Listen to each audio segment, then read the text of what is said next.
आज जैसे ही एंट्री कर रहे थे वो पुल के नीचे से, तो दास ने महापुरुषों से इस जगह का नाम पूछा, तो कहते कि धोरी मन्ना। तो एकदम अंदर से ऐसा दिल किया कि आज तो मन यहाँ पे धो के ही जाएंगे। धोरी मन्ना, अपने मन को धो तो ले कम से कम। ये सारी जितनी समस्याएं हैं ना दुनिया में, ये मन के कारण है।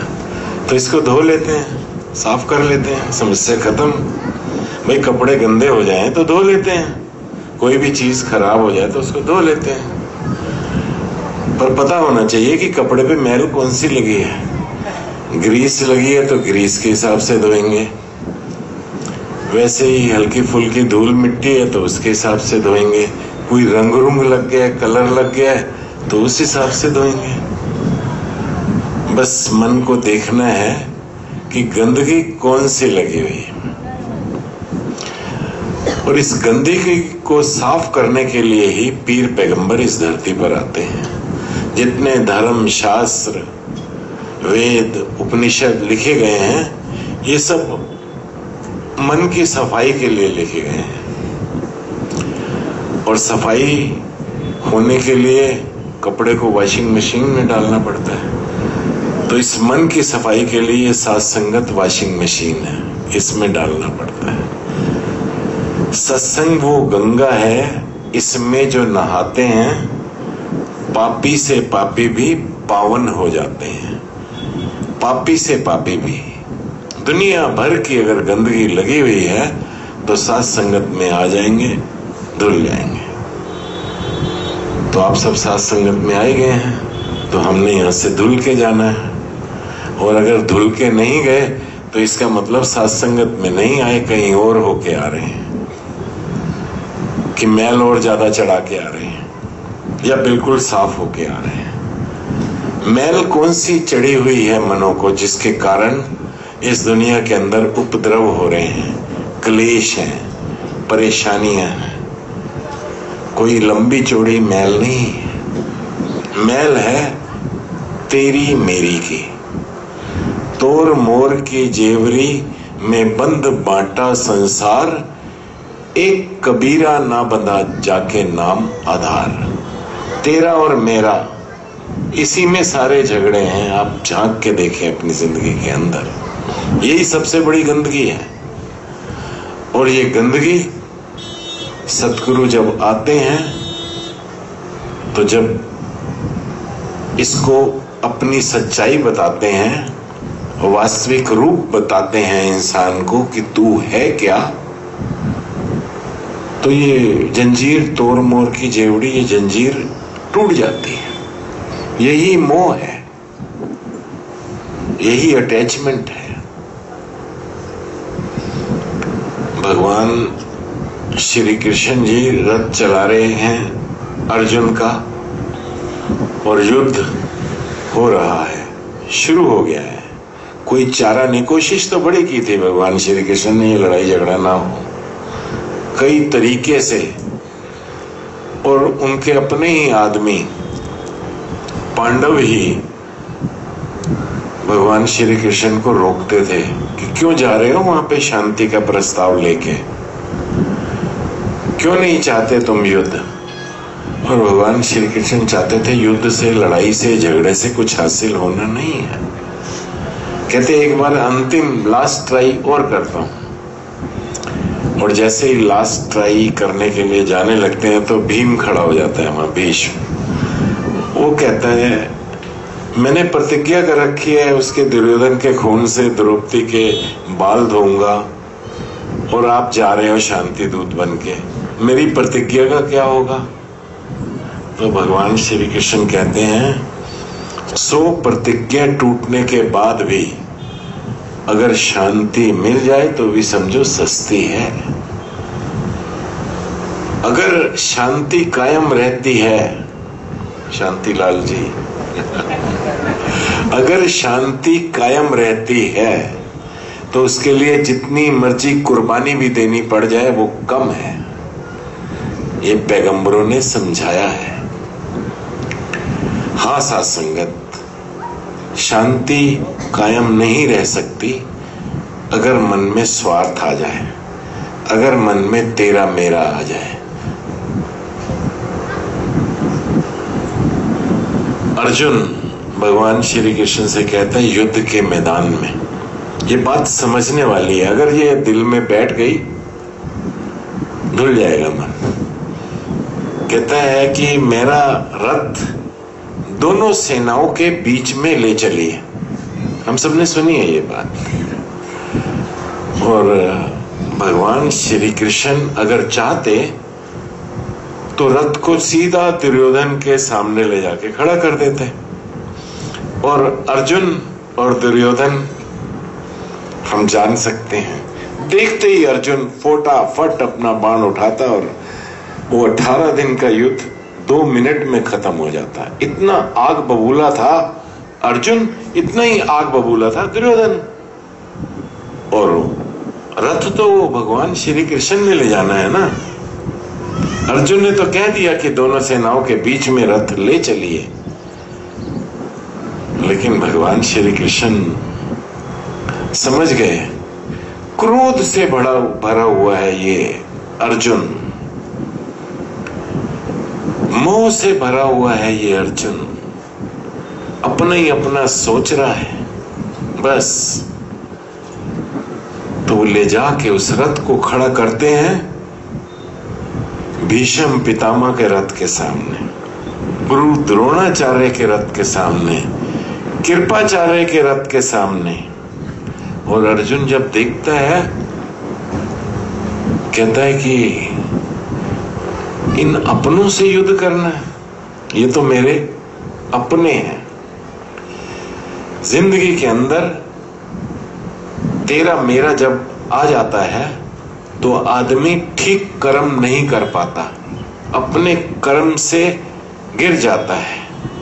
भगवान श्री कृष्ण ने जो बार बार समझाने की कोशिश की कि निष्काम कर्म करो, निष्काम कर्म का यह अर्थ नहीं है कि उस कर्म का कोई फल नहीं मिलता, फल तो हर कर्म का मिलता है, लेकिन निष्काम का अर्थ है कि उस कर्म के अंदर कोई स्वार्थ भावना न छुपी हो, तेरा मेरा न छुपा हो, लोभ लालच न छुपा हो, अपना पराया न छुपा हो। लेकिन अर्जुन को यहां पे दिख गया कि ये तो मेरे अपने हैं। तो क्या हुआ, अर्जुन का कर्तव्य है, क्षत्रिय है, युद्ध करना उसका कर्म है, अपने कर्म से वो गिर गया। अर्जुन को युद्ध करने से कोई प्रॉब्लम नहीं थी, आया ही युद्ध के मैदान में युद्ध करने के लिए था। उसकी समस्या ये हो गई कि ये मेरे गुरुजन है, ये मेरा दादा है,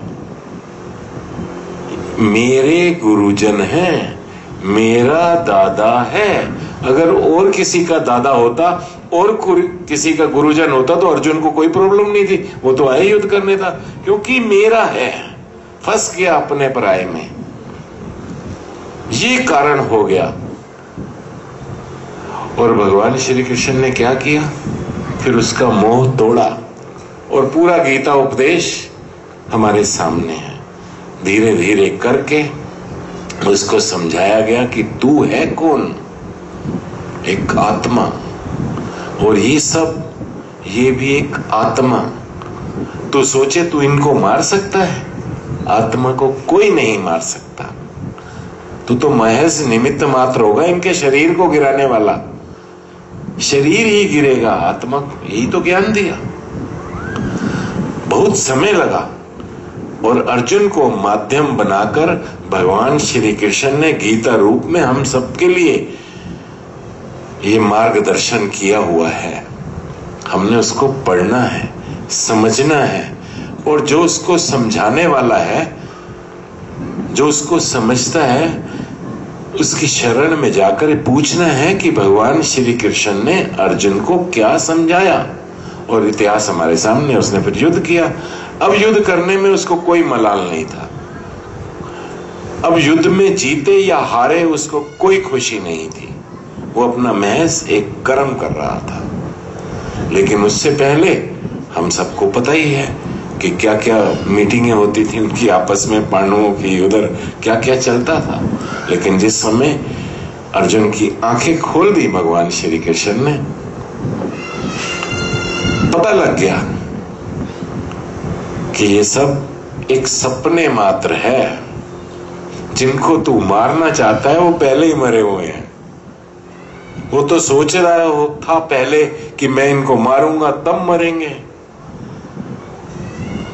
स्वप्न सा संगत अर्जुन का ख्वाब तोड़ दिया कि ना तू मारने वाला है, ना तू जिलाने वाला है, ना तू हारने वाला है, ना तू जीतने वाला है। जब जिंदगी में ऐसा झटका लगता है तब इंसान को पता लगता है। एक नौजवान मोटरसाइकिल लेके पहाड़ी इलाके में घूम रहा है, दाएं बाएं, इधर मोड़ उधर चला रहा है बड़ी तेज, कभी हल्की, और चलाते चलाते एक खड्डा आता है और उस खड्डे में उसकी बाइक गिर जाती है। जैसे ही बाइक गिरती है उसकी नींद टूटती है। सपने में कर रहा था ना, ओहो, कहता है ये तो सपना है। लेकिन नींद के अंदर वो सब कुछ सही सच समझ रहा था। आखिर एक खड्डा आया, नींद टूटी तो एहसास हुआ सपना है। ऐसे ही हमारी जिंदगी जो हम जी रहे हैं, कितनी बार हमारी जिंदगी में खड्डे आते हैं, उतार चढ़ाव आते हैं। थोड़ी देर को सपना समझते हैं लेकिन फिर इसको सच्चाई समझते हैं, फिर इसको हकीकत समझते हैं, क्योंकि कोई हमें समझाने वाला नहीं मिला कि ये भी खुली आंख का सपना है। जागरूक होके देख, जाग कर देख, ज्ञान की नजर से देख। राजा जनक जी का आपने नाम सुना है। रात को सपने के अंदर लेटे हुए हैं, कटोरा लेके भीख मांग रहे हैं, ये कुछ दे दो, कोई खाने को दे दो। परेशान, कपड़े फटे हुए, आंखों में आंसू, भूख लग रही है। और जब सुबह होती है तो देखते हैं, अरे मैं तो सोने के पलंग पे, मैं बादशाह, राजा, सब मेरे पास है। सत्संगत, जागरूक होने की कोशिश की। सच क्या है? रात को जो मैं भिखारी बन के घूम रहा था वो सच है, या दिन में जो मैं राजा हूं ये सच है? और सत्संगत, वहीं उनकी जिंदगी में अष्टावक्र जी आए और उन्होंने बताया कि राजन, जो तू रात को भिखारी था ना वो सच है, या दिन को जो तू राजा है ना ये सच है। बल्कि सच ये पार ब्रह्म परमात्मा है जो तेरे भीतर भी है, तेरे बाहर भी है। सच्चाई ये है, बाकी तो सब नाटक है। और नाटक तो झूठ ही होता है। रामलीला होती होगी यहां भी कहीं, कोई राम बनता है, कोई सीता बनता है, कोई अलग अलग हनुमान बनता है कोई, और रामलीला के स्टेज पे सीता चोरी होती है और वो जो राम बना हुआ है वो रो रहा होता है कि कहाँ गई सीता। अब रामलीला का आज का दृश्य खत्म हुआ, आज का नाटक खत्म हुआ, तो वो रोता हुआ घर आता है। घर तो उसकी पत्नी है, वहीं रो रहा था स्टेज पे ही। सच्चाई उसको पता है कि मेरी पत्नी घर पे है, वो तो नाटक कर रहा था मैं स्टेज के ऊपर। हम सब भी इस धरती के ऊपर नाटक कर रहे हैं, जिसमें कभी रोना आता है, कभी हंसना आता है, कभी मिलना आता है, कभी बिछुड़ना आता है। और जो इस नाटक की हकीकत को समझ जाता है, अभी महात्मा कहते हैं, जीते जी वो मुक्त हो जाता है। उसको पता होता है कि मैं तो अपने असली घर में रह रहा हूं। मुझे देख देख आए हंसी, जल में मीन प्यासी। महात्मा कह रहे हैं, मुझे हंसी आती है देखकर कि पानी के अंदर मछली और प्यासी है, और पानी के अंदर रह रही है, फिर भी परेशान है, फिर भी तड़प रही है। कारण कि उसको जल का एहसास नहीं है कि जल मेरे चारों तरफ है। ऐसे ही हम सब इसलिए परेशान हैं, इसलिए दुखी हैं कि हमारे चारों तरफ परमात्मा रूपी सागर है, लेकिन हम पहचान नहीं पा रहे, इस सागर के साथ अपना संबंध नहीं जोड़ पा रहे। तो जो सागर को जानने वाला है वो इशारा दे देता, देख चारों तरफ तेरे समुद्र है, परमात्मा रूपी सागर है, तेरे अंदर भी सागर है, मछली के अंदर भी जल है, मछली के बाहर भी जल है। सिर्फ ये इशारा ही चाहिए होता है। होते हुए जो जानने वाला है वो बता देता है कि ये परमात्मा है।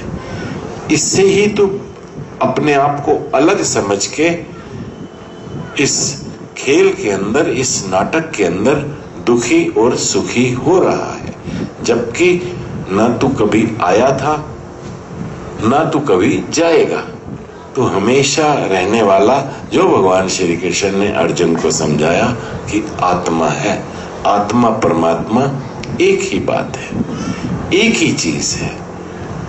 तो यहां जितनी देर से ये सत्संग चल रहा है उतनी देर से ये बात समझाने की कोशिश की जा रही है कि मन तो ज्योत स्वरूप है, अपना मूल पहचान। तो रोशनी है परमात्मा की तरह, ज्योत है, अपने आप को पहचान कि मैं कौन हूं। हम ढूंढ रहे हैं भगवान को, हम ढूंढ रहे हैं परमात्मा को, लेकिन चाहिए ढूंढना किसको? जो परमात्मा को जानता हो। जो जानता है वो हमें भी मिलवा देगा। ऐसे ही नहीं कहा गया कि ये जो सागर है, ये जो भव सागर है, गुरु बिन भव निधि तरही न कोई, गुरु के बिना इस भव सागर को कोई पार नहीं कर सकता। ज्यों बिरंच शंकर सम हुई, सभी को जानने वाले के पास जाना पड़ता है, सभी को जानने वाले के पास प्रार्थना करनी पड़ती है, और जो जानता है वो जानकारी करा देता है। जहां ले चलोगे वहां मैं चलूंगा, जहां आप रख लोगे मेरे गुरुवर,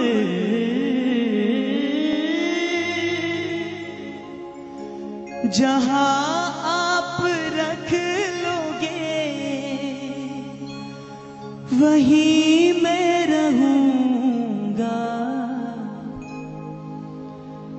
जहां ले चलोगे वहीं मैं चलूंगा, जहां ले चलोगे वहीं मैं चलूंगा, जहां आप रख लोगे, जहां आप रख लोगे वहीं मैं रहूंगा, जहां ले चलोगे।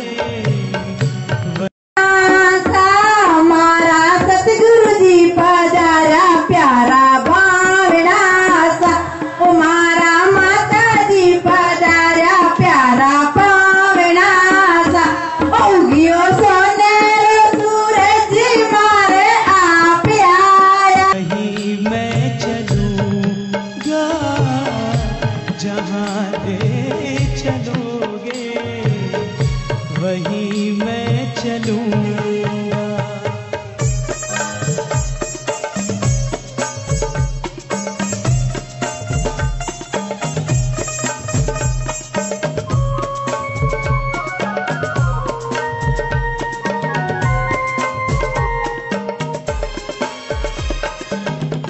ये जीवन समर्पित चरण में तुम्हारे, तुम ही मेरे सर्वस्व, तुम ही प्राण प्यारे। ये जीवन समर्पित चरण में तुम्हारे, मंजिल का पता पाया नहीं तो सुन ले हे प्राणी, जाएगा तू किस और ईश्वर की अदालत में चलेगी ना तेरी मर्जी, कोई चलेगा न जोर। अच्छे कर्म कर ले ये संत कहते हैं, अच्छे कर्म कर ले ये संत कहते हैं। आए किस्मत की हम सुनते रहते हैं, आए किस्मत की हम सुनते रहते हैं। जीवन का सभी के तो एक दिन अंत होता है, साधु हो या कोई चोर। मंजिल का पता पाया नहीं तो सुन ले प्राणी, जाएगा तू किस ओर। चलते जाए गुरु वचनों पर चलते जाए, चलते जाए चलते जाए गुरु वचनों पर चलते जाए। प्रेम की बोली बोले सबसे हो, प्रेम की बोली बोले सबसे, गुरु मत को अपनाए। चलते जाए गुरु वचनों पर चलते जाए। तुम ही मेरे सर्वस्व, तुम ही प्राण प्यारे, तुम्हें छोड़ कर ना, तुम्हें छोड़ कर ना किससे कहूँगा। जहाँ ले चलोगे वही मैं चलूँगा, जहाँ ले चलोगे वही मैं चलूँगा।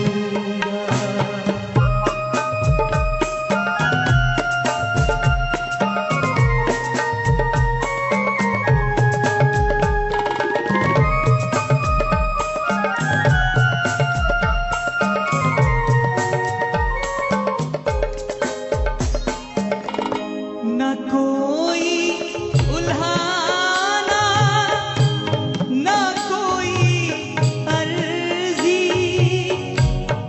कर लो करा लो है तेरी मर्जी।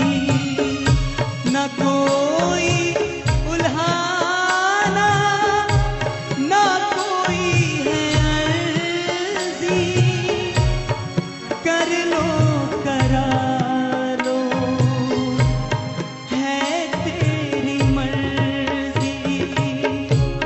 कहना भी होगा तो, कहना भी होगा तो तुम ही से कहूँगा।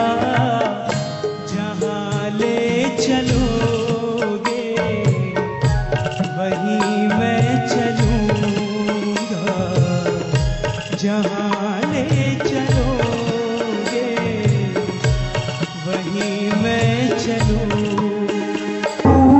बड़दा बहा असारुल जाना